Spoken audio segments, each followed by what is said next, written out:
নমস্কার বন্ধুরা, আমি শুভজিৎ আর আমার চ্যানেলে আপনাদের স্বাগত।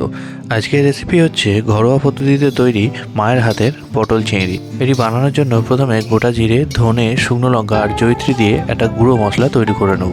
এরপর চিংড়িগুলোকে সেদ্ধ করার জন্য গরম জলে আদা বাটা, একটুখানি ভিনিগার, এরপর খোসা ছাড়ানো চিংড়িগুলো জলের মধ্যে দিয়ে ভালো করে সেদ্ধ করে নেব।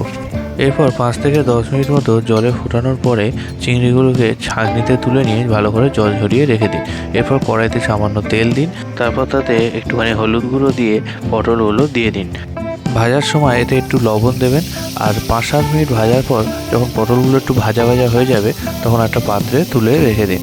পটল কিন্তু খুব লাল করে ভাজার দরকার নেই, হালকা ভাজা হলেই হবে।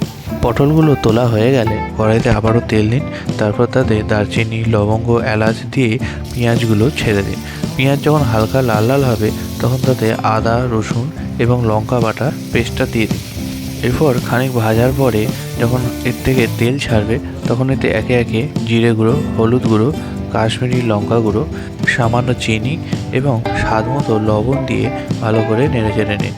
কিছুক্ষণ নাড়াচাড়া করার পরে এতে টমেটো পিউরিটা অ্যাড করে দিন, তারপর ভালো করে ভাজবেন। এরপর যখন তেল ছাড়বে তখন তাতে কেটে রাখা আলুগুলোকে দিয়ে দিন। আলু আলাদা করে ভাজার দরকার নেই, যখন মশলার সাথে ভাজবেন তখন একটু ভালো করে ভেজে নিলেই হবে। এরপর ভেজে রাখা পটলগুলো দিয়ে খানিক নাড়াচাড়া করার পরে তাতে পরিমাণ মতো জল দিয়ে দিন।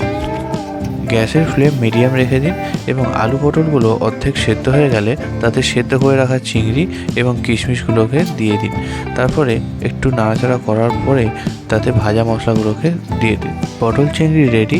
রেসিপিটি ভালো লাগলে বন্ধুদের সাথে অবশ্যই শেয়ার করুন এবং আমাকে কমেন্টে জানান যে আপনাদের কেমন লাগলো। ধন্যবাদ।